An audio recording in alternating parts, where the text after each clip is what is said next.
पंच तत्वों की प्रतिध्वनित हुई ओंकार की स्वर लहरियों को सुनने की नाद योग साधना कई दृष्टियों से बड़ी महत्वपूर्ण है।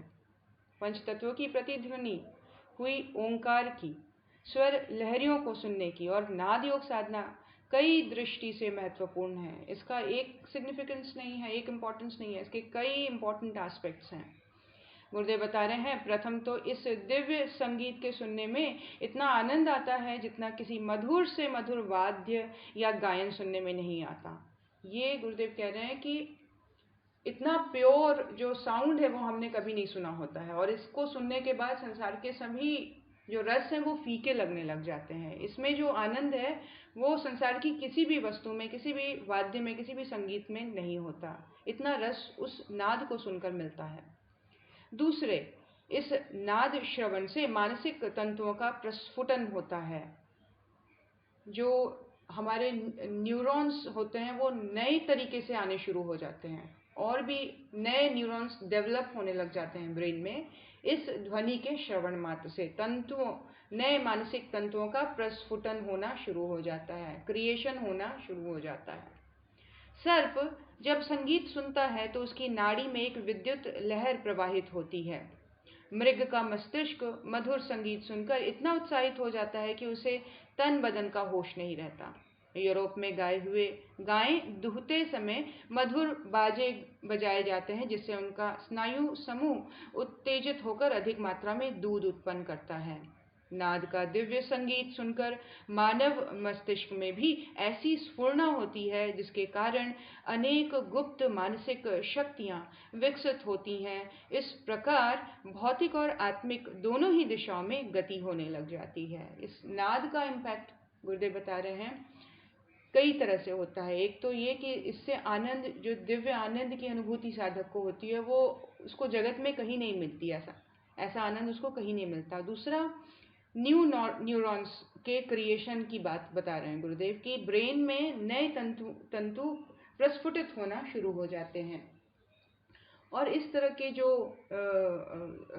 ग्लैंड्स में प्रॉपर सिक्रीशन होना, अलग अलग तरीके से ब्रेन को स्वास्थ्य प्रदान होना, ब्रेन के स्नायु इस तरह से उत्तेजित होते हैं कि वो हमें हेल्प करते हैं और अधिक अपने मस्तिष्कीय स्फूर्णा को जगाने में। इस तरह से गुरुदेव बता रहे हैं कि इस तरह की नाद से गुप्त जो मानसिक शक्तियां हैं वो विकसित होने लग जाती हैं, और ये मार्ग बनाती हैं दोनों तरफ से, भौतिक और आत्मिक दोनों ही दिशाओं में उसकी साधक की गति होनी शुरू हो जाती है। वो उस ओर बढ़ना शुरू हो जाता है, एक बहुत ही दैवीय प्रवाह से उसका जीवन जुड़ना शुरू हो जाता है। नाद का इम्पैक्ट साधक के ऊपर। गुरुदेव तीसरा लाभ बता रहे हैं जिसको एकाग्रता कहा गया है। नाद के द्वारा मन एकाग्रचित होना शुरू हो जाता है। गुरुदेव कह रहे हैं, एक वस्तु पर, नाद पर ध्यान एकाग्र होने से मन की बिखरी हुई शक्तियां एकत्रित होती हैं, और इस प्रकार मन को वश में करने तथा निश्चित कार्य पर उसे पूरी तरह लगा देने की साधना सफल हो जाती है। यह सफलता कितनी शानदार है, इसे प्रत्येक अध्यात्म मार्ग का जिज्ञासु भली प्रकार जानता है। बिल्कुल एकाग्रता की इम्पोर्टेंस हम डे वन से पढ़ते चले आ रहे हैं, चाहे वो गायत्री महाविज्ञान हो, चाहे वो ब्रह्मवर्चस्व की ध्यान धारणा वाली बुक हो, या हम अभी इस वांग्मय को पढ़ रहे हैं पंचकोश साधना से रिलेटेड। हर एक में गुरुदेव ने एक बहुत ही इम्पोर्टेंट एस्पेक्ट बताया है थ्रू आउट ये साधना की जर्नी में, कि एकाग्रता कितनी इम्पोर्टेंट है। और गुरुदेव कह रहे हैं इस नाद साधना के द्वारा साधक का मन जो है वो बड़े आसानी से और बहुत ही सरल तरीके से, जिसमें मन भी उचटता नहीं है, मन को भी आनंद की अनुभूति होती है और वो एकाग्र होने लग जाता है। गुरुदेव एग्जाम्पल के तौर पर हर बार बताते हैं कि आतिशी कांच का 1-2 इंच जगह की सूर्य किरणें एक बिंदु पर एकत्रित कर देने से अग्नि उत्पन्न होती है। उसी प्रकार मानव प्राणी अपनी सुविस्तृत शरीर में बिखरी हुई अनंत दिव्य शक्तियों का एकीकरण कर ऐसी महान शक्ति उत्पन्न कर सकता है जिसके द्वारा इस संसार को हिलाया जा सकता है और अपने लिए आकाश में मार्ग बनाया जा सकता है। ये एकाग्रता इतनी प्रचंड होती है कि आकाश से में से व्यक्ति अपने लिए मार्ग, उच्च स्तरीय मार्ग, डिफरेंट डायमेंशन में, सूक्ष्म में जाने का मार्ग साधक के लिए पूरी तरह से बनना शुरू हो जाता है। उसका जो मूवमेंट है, उसके जीवन में जो मोमेंटम है, वो बहुत दिव्यता के साथ आनी शुरू हो जाती है। उसका जो प्रवाह है, उसकी जो गतिशीलता है, वो बहुत तीव्र गति से श्रेष्ठता की ओर बढ़ना शुरू हो जाता है। गुरुदेव बता रहे हैं, नाद की स्वर लहरियों को पकड़ते पकड़ते साधक ऊंची रस्सी को पकड़ता हुआ उस उद्गम ब्रह्म तक पहुंच जाता है, जो आत्मा का अभीष्ट स्थान है। इसी नाद की क्लैरिटी जैसे जैसे बढ़ती चली जाती है अंतर्मन में, जैसे जैसे सूक्ष्म ध्वनि को हम बहुत पूरी तरह से क्लियरली सुन पाते हैं, ऐसा लगता है जैसे वाकई स्थूल रूप में कहीं पे ये बज रहा है और हमारे कान इसको सुन रहे हैं। उस रूप में जैसे जैसे साधक इसको गहराई से पकड़ते चला जाता है, गुरुदेव कह रहे हैं, उसकी आत्मा ब्रह्म में मिलने के स्थान पर पहुंच जाती है, जहां वो ईश्वर से एकाकार होने की स्थिति में आ जाता है, अपने आप का पूर्ण साक्षात्कार हो जाता है, हर एक क्वेश्चन का आंसर उसको मिल जाता है, पूर्ण स्थिरता उसके जीवन में आ जाती है। वो स्थिति इसी नाद योग के सहारे वो प्राप्त करता है। ब्रह्मलोक की प्राप्ति दूसरे शब्दों में मुक्ति, निर्वाण, परमपद आदि नामों से पुकारी जाती है। नाद के आधार पर मनोलय करता हुआ साधक योग की अंतिम सीढ़ी तक पहुंच जाता है और अभीष्ट लक्ष्य को प्राप्त कर लेता है।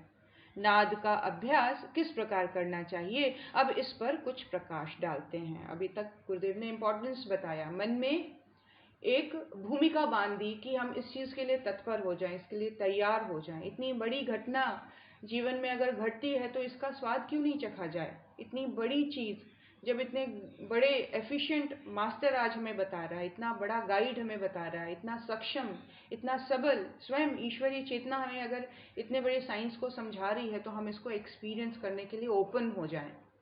सबसे पहले तो अपने आप को खाली कर दें और इस चीज़ के लिए तैयार हो जाएं कि गुरु कृपा से मैं इस चीज़ की अनुभूति कर लूँगी। ये कैसे होगा, कब होगा, कहाँ होगा, ये क्वेश्चंस मत लाने दें। इसके लिए मन को रेडी कर लें कि I am ready, I am open for this, इसके लिए मैं तैयार हूँ। ऐसी मनस्थिति से आगे का क्रम को बड़े ध्यानपूर्वक सुनेंगे। गुरुदेव कह रहे हैं, अभ्यास के लिए एक ऐसा स्थान प्राप्त कीजिए जो एकांत हो और जहाँ बाहर की अधिक आवाज़ न आती हो। बिल्कुल साउंडलेस एक ऐसा स्पेस जहाँ आप बड़े आराम से बैठ सके। ऐसे समय में जहाँ रात का समय होता है, 2-2:30 बजे का, 3 बजे का समय, जहाँ स्वतः ही शांत और एकांत बना होता है पूरा एम्बियंस, और उसमें आप उठकर इस साधना को कर सकते हैं। नहीं तो दिन रात में अगर आपके पास कोई ऐसा कमरा हो जहाँ शीशे के खिड़कियाँ दरवाजे हों, वहाँ जाके अगर आप कर सकें तो इसको कर सकते हैं। गुरुदेव कह रहे हैं, तीक्ष्ण प्रकाश में भी ये अभ्यास बाधक बन जाता है, रोशनी भी बहुत ज़्यादा नहीं होनी चाहिए। इसीलिए कोई अंधेरी कोठरी ढूंढनी चाहिए। एक पहर रात हो जाने के बाद से लेकर सूर्योदय से पूर्व तक का समय इसके लिए बहुत अच्छा है। यदि समय की व्यवस्था न हो सके तो प्रातः 9 बजे से शाम को दिन छिपने के बाद का कोई समय नियत कर लिया जाए। नियमित समय पर अभ्यास करना चाहिए। नित्य नियमित समय पर इसका अभ्यास करें। एक टाइम हर दिन के लिए फिक्स कर लें।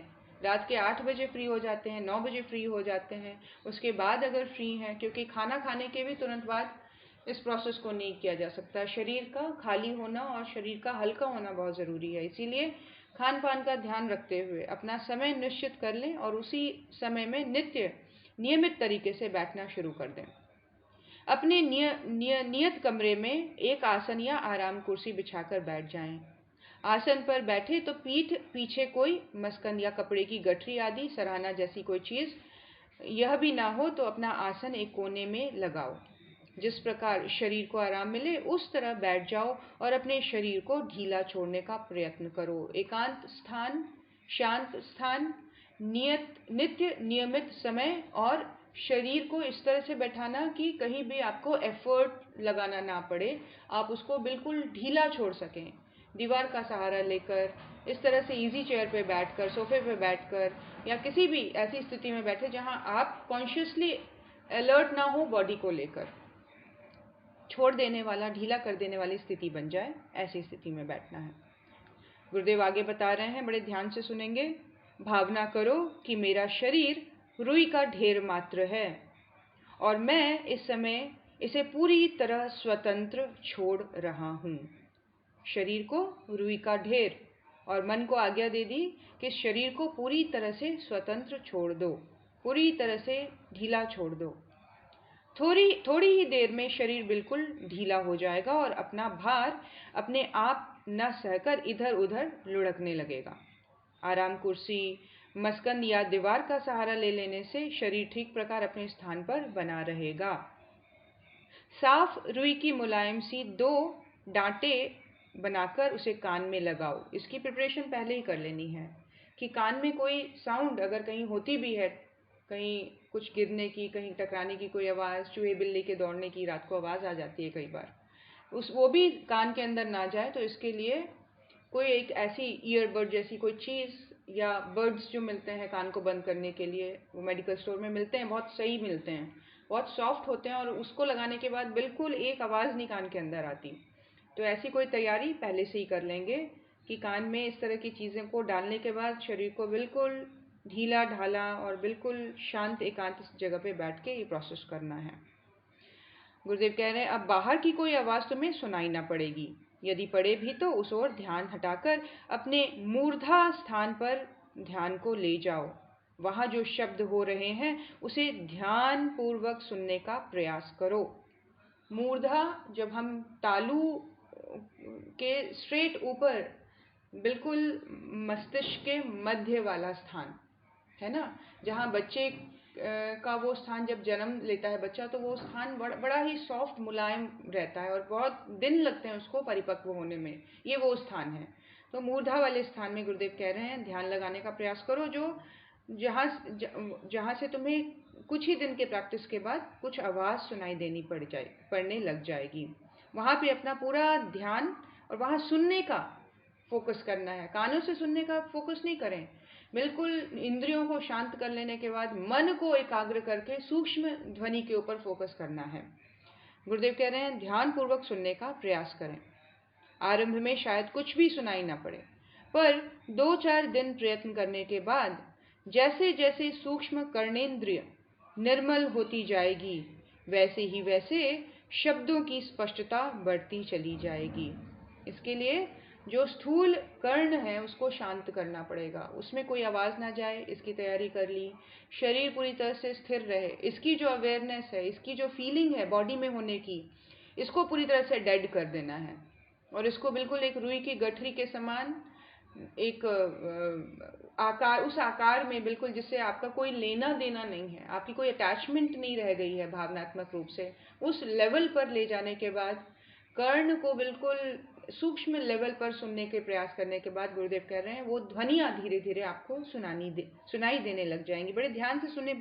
ऐसा एक्सपीरियंस हुआ है हमारे ग्रुप में कई लोगों को नादियों के प्रैक्टिस में, और ये इसको बहुत समय नहीं लगता, लेकिन इम्पॉर्टेंट बात यह है कि उस इनिशियल ध्वनि को सुनने के बाद इस प्रैक्टिस को रोके ना, इसको और गहराते चले जाएं और फिर अंततः जहाँ गुरुदेव कहते हैं इसी ध्वनि को सुनने में जो आनंद है, जो एकाग्रता है, जो नए न्यूरॉन्स की जागृति हो रही है, नए तरीके से न्यूरॉन्स स्नायु समूह उत्तेजित होने लग जाते हैं, नए प्रकट होने लग जाते हैं, तो ये जो लेवल है वहाँ तक पहुँचते हुए इसको कंटिन्यू रखना है। तो बड़े ध्यान से सुनेंगे। गुरुदेव सिम्टम्स बता रहे हैं कि कैसे ये आपको समझ लेना है कि आप उस ध्वनि को सुनने लग गए। स्थूल कर्ण को आपने शांत कर दिया, सूक्ष्म कर्ण की ओर आपने पूरा ध्यान लगा दिया। गुरुदेव कह रहे हैं पहल कई शब्द सुनाई देते हैं। कैसे शब्द होते हैं वो वास्तव में होते हैं शरीर में जो रक्त प्रवाह हो रहा है उसकी आवाज़ रेल की तरह धक धक सुनाई पड़ती है।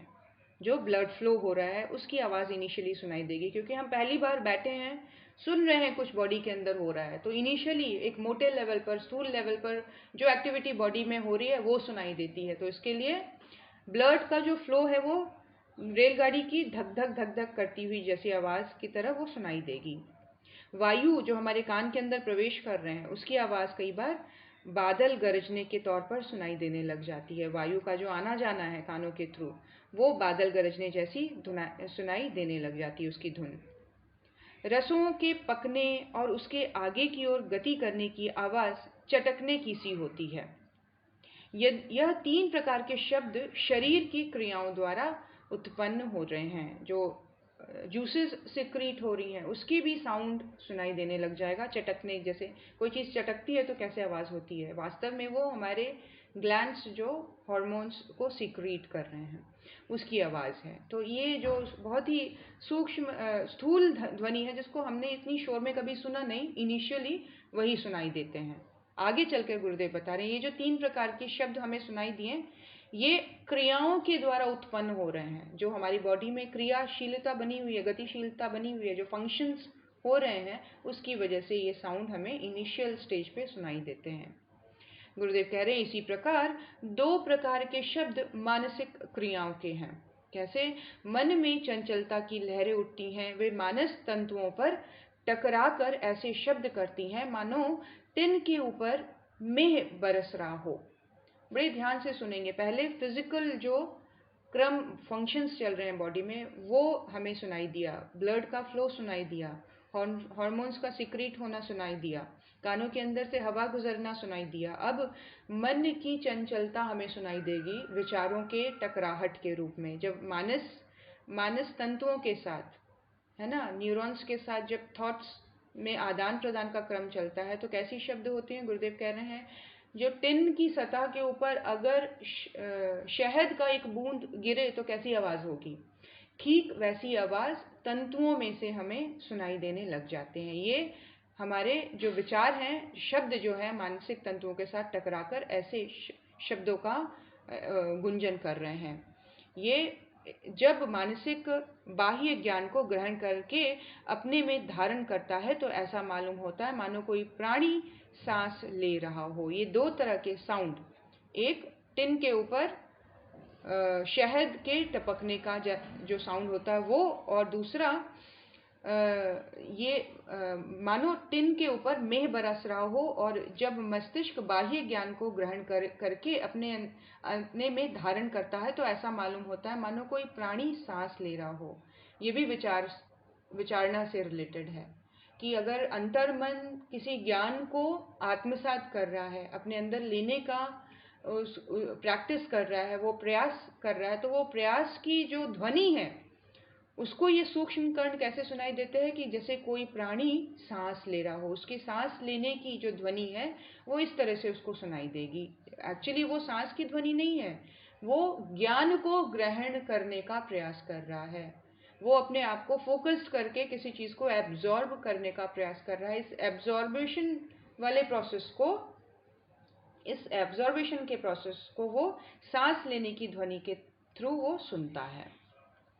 गुरुदेव बता रहे हैं इन शब्दों के सुनने से सूक्ष्म इंद्रियां निर्मल होती हैं और गुप्त शक्तियों को ग्रहण करने की उनकी योग्यता बढ़ती चली जाती है।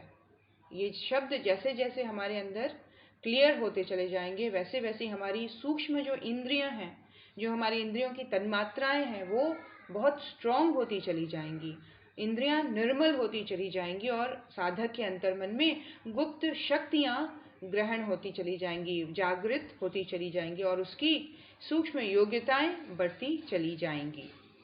गुरुदेव बता रहे हैं जब नाद श्रवण करने की योग्यता बढ़ जाती है तो बंशी या सीटी से मिलती जुलती अनेक प्रकार की शब्दावलियां सुनाई पड़ती हैं।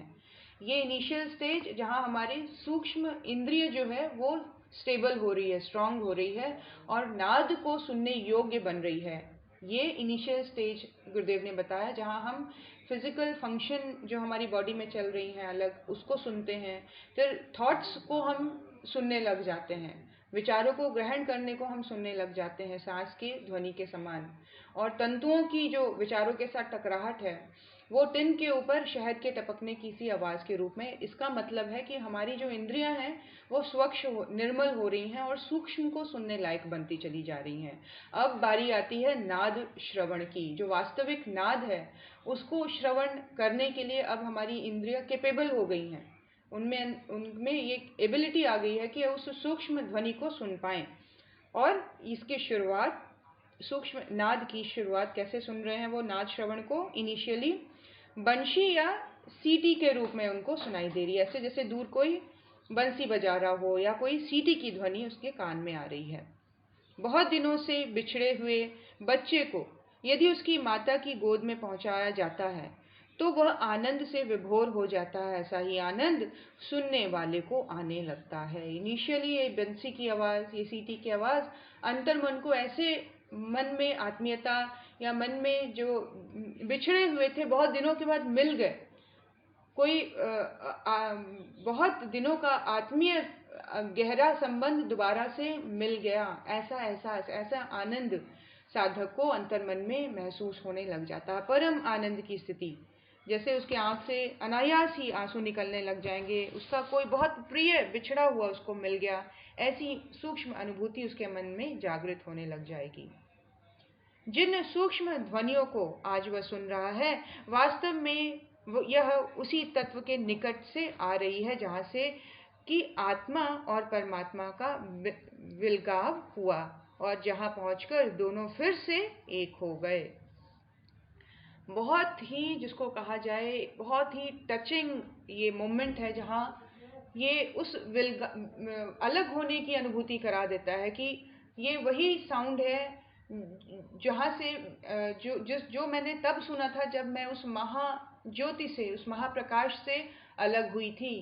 आत्मा अपने परम स्वरूप को, परम आत्मा को याद करने की दृढ़ता में आ जाता है, उसको अनुभव करने की। जब मैं अपने बहुत ही परम स्वरूप से अलग हुई थी तब मैंने लास्ट इसको ये सुना था, और आज मैं उसी परमात्मा के स्वरूप की दृढ़ता को अपने अंतर्मन में इसको सुनते हुए अनुभव कर रही हूँ, अपने पूर्ण रूप के एहसास को अपने अंदर दृढ़ कर रही हूँ इस म्यूजिक के थ्रू, इस नाद के थ्रू।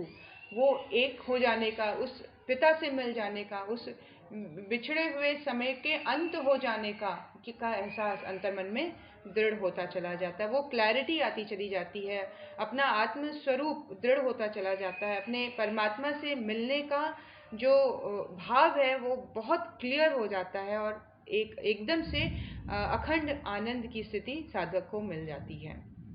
गुरुदेव बता रहे हैं धीरे धीरे यह शब्द स्पष्ट होने लगते हैं और अभ्यासी को उसके सुनने से अद्भुत आनंद आने लग जाता है। कभी कभी तो वह उन शब्दों में मस्त होकर आनंद से भाव विहल हो जाता है और अपने तन मन की सुध भी भूल जाता है। अंतिम शब्द ओम है। यह बहुत ही सूक्ष्म है। इसकी ध्वनि घंटा ध्वनि के समान रहती है। घड़ियाल में हथौड़ी मार देने पर जैसे बहुत देर तक झनझनाती रहती है, उसी प्रकार ओम का शब्द, घंटा शब्द सुनाई पड़ने लग जाता है। आजकल आप सबको क्लैरिटी देने के लिए आजकल एक इंस्ट्रूमेंट भी मिलता है बहुत सारी जगहों पे, जहाँ पे वो ब्रास का बाउल होता है और लकड़ी की स्टिक होती है, और इस ध्वनि का एहसास करने के लिए आप उसको बजा सकते हैं। हथेली को बिल्कुल स्ट्रेट रख के, उसको रख के उसके चारों तरफ वो लकड़ी के हैंडल को घुमाकर फिर एक हथौड़ी की तरह उसके ऊपर स्ट्राइक करना पड़ता है। तो वो जो ध्वनि है बहुत क्लियरली आपको समझ में आएगी, जिस ध्वनि की गुरुदेव बात कर रहे हैं कि घंटे की ध्वनि में से ओम शब्द का गुंजार होना कैसा होता है, वो क्लैरिटी बहुत क्लियरली उसमें समझ में आ जाती है कि ये जो नाद का जो अंतिम और वास्तविक स्वरूप है वो कैसा है, उसका साउंड कैसा है, उसकी ध्वनि कैसी है। इसीलिए अपने बौद्ध धर्म में उसका बहुत उपयोग किया जाता है मेडिटेशन के लिए, मन को शांत एकाग्र कर लेने के लिए, क्योंकि वही वास्तविक साउंड है जो अंततः साधक को नाद के रूप में सुनाई देती है। वो बहुत ही सुंदर है, बहुत ही मन को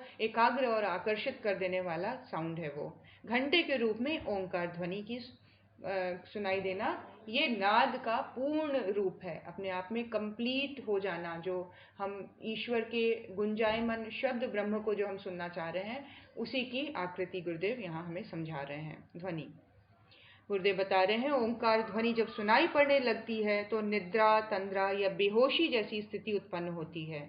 ये साउंड को, इस नाद को सुनते ही साधक की मनस्थिति कैसी है कि वो बिल्कुल बेहोशी की सी दशा में आ जाता है। ऐसा नशा उसको होता है इसको सुनने के बाद कि वो बिल्कुल जैसे अपने शरीर से बिल्कुल विलग हो जाता है, उसको अपनी धुन, अपनी कोई स्थिति का ज्ञान ही नहीं रहता, बिल्कुल बेहोशी वाली स्थिति में वो पहुंच जाता है, निद्रा की, तंद्रा की स्थिति में वो चला जाता है। साधक तन मन की सुध भूल जाता है और समाधि सुख का तृतीय अवस्था का आनंद लेने लगता है। ये समाधि सुख का थर्ड लेयर है, जिसकी अनुभूति उसको इस स्थिति में नाद योग के द्वारा होती है। उसी स्थिति से ऊपर उठने वाली आत्मा परमात्मा में प्रवेश कर जाती है और अंततः पूर्णतया परमात्मा अवस्था को प्राप्त कर लेती है। परमात्मा अवस्था को प्राप्त करने की स्थिति इससे ऊपर की स्थिति है, जहाँ तृतीय अवस्था में इस नाद को सुन रहा है साधक और पूर्ण आनंद में विलग्न है, पूर्ण आनंद में विलीन है और संसार से पूरी तरह से अनासक्त है, उठा हुआ है। उसको अपनी उस शरीर के स्थिति का भान ही नहीं है, पूर्ण रूप से आत्म स्थिति में है और परमात्मा के अपने समक्ष होने के आनंद को, अपने साथ जुड़े होने की आनंद को इस ओम ध्वनि के द्वारा वो पूरी तरह से अनुभव कर रहा है, एक्सपीरियंस कर रहा है। और इसके बाद की स्थिति जहाँ वो आत्मा परमात्मा में ही प्रवेश कर जाती है, अद्वैत की स्थिति है, एक हो गई है, अपनी एग्जिस्टेंस खत्म हो गई है, पूरी तरह से विलीन हो गई है, जिसको गुरुदेव कहते हैं कि समर्पण हो जाना, विलय हो जाना, एक हो जाना और अद्वैत का भाव एक्सपीरियंस करता है साधक और अंततः पूर्णतया परमात्मा स्वरूप हो जाता है। उसका अपना स्वरूप ईश्वर में विलीन हो गया, वो पूरी तरह से ईश्वरमय हो जाना, ये स्थिति को एक्सपीरियंस करता है इस अनाहत नाद के द्वारा। गुरुदेव बता रहे हैं अनहद नाद का शुरू रूप है अनाहत नाद। आहत नाद वे होते हैं जो किसी प्रेरणा या आघात से उत्पन्न होते हैं, जिसमें दो वस्तुओं के टकराने की कोलिजन वाले फिनोमेना को क्रिएट करना पड़ता है। इसको आहत बोलते हैं, दो वस्तुओं का उपयोग होता है। लेकिन अनाहत या अनहद नाद जो है वो विदाउट किसी ऑब्जेक्ट के स्वतः ही साउंड जिसमें से प्रस्फुटित होता चला आ रहा है, अनवरत रूप से निरंतरता जिसमें बनी हुई है, वो अनाहत नाद है या अनहद नाद कहा जाता है। गुरुदेव कह रहे हैं वाणी के आकाश तत्व से टकराने अथवा किन्हीं दो वस्तुओं के टकराने वाले शब्द आहत कहलाते हैं। बिना किसी आघात के दिव्य प्रकृति के अंतराल से जो ध्वनियां उत्पन्न होती हैं उन्हें अनाहत या अनहद नाद कहते हैं। वे अनाहत या अनहद शब्द प्रमुखतः 10 प्रकार के होते हैं।